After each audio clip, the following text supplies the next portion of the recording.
Hey everybody, so I thought I want to take a little bit of time to do something that I haven't really done before, and this is talk about something other that's not a gun.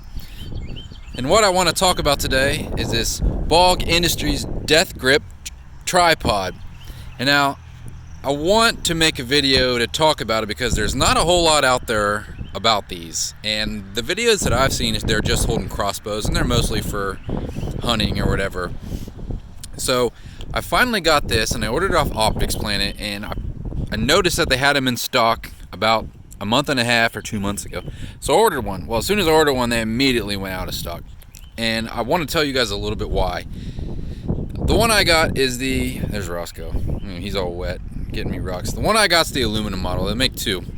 They make one in aluminum and they make one in carbon fiber. The aluminum model goes for around $150, and the one that's carbon fiber goes for around $250. Well, I don't need that expensive of a tripod, so I ordered this one. And like I said, I've been waiting for about a month and a half, 2 months, something like that. So it finally showed up in the mail today, and I am super stoked about it. As you can tell, I came home right away, got it out here. Now what I've got on here is my 22, and I have no doubt that it'll hold my more heavier guns. But for this, I'm just got my 22. And I wanted to talk a little bit about the features. And this is I've been in the market for a tripod for quite some time, but I just couldn't stomach the price to pay that they ask them. You know, you have the hog saddles and all those, and even Night Force, and they're like $1,000. And there's no way, but anybody needs that expensive of a tripod. The features that this one has is it has pan, it has tilt, but it doesn't have cant, which is fine because you can adjust it. There's lots of adjustments. It has micro adjustments at the feet, and then you can adjust the legs accordingly, and it comes with a bubble level. As you can see, mine's, if I can find it, it's pretty adjusted, pretty centered up with the scope.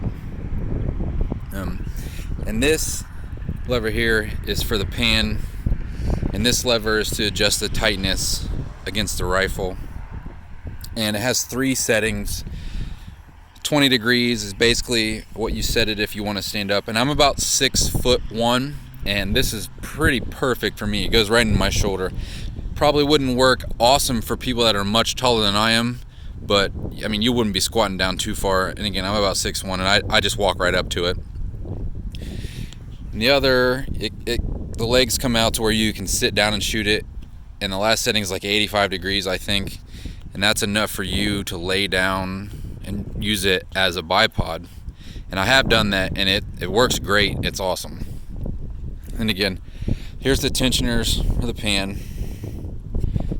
It goes up this far, as you can see, and then down the other way. I mean, it has no problem. The mag was holding it up. It has no problem holding this. And now it's not a light 22. I've got the Atlas on there and a heavy scope and the barrel. It's not light, but it's not exactly the heaviest either. One thing I wish it had was a hook underneath so you can hang a bag or whatever you want to hang on there. But for $150 or $130, I mean, it was a no-brainer for me, and that's why I jumped on it. So this is going to be a quick video. One thing I wanted to do, as you can see, well, the wind has died down a little bit. I live out here in Ohio. I have a plate out there, what I normally do, at 100 yards. I think it's a 6-inch plate. And I just want to show you a little bit of stability. And thankfully the wind has died down a little bit. So I'm just going to go ahead and shoot one for you. See if I can get it on here. Be really silly if I don't. So I'm just going to go ahead and not touch the rifle at all and see if I can get a hit. And again, the wind is kind of swirling, so it's a little tough to judge. But as you can see, I mean, I wasn't touching it at all, and we got a hit. This thing's super steady. $130, $150, whatever it is. Go out there, check them out, review it. I love mine. Drop me a comment if you want to know anything, but again, well worth the money well spent, and it's fun. I've been out here for about an hour messing with the thing, and it's amazing. So love to hear from you guys. Thanks again for the feedback.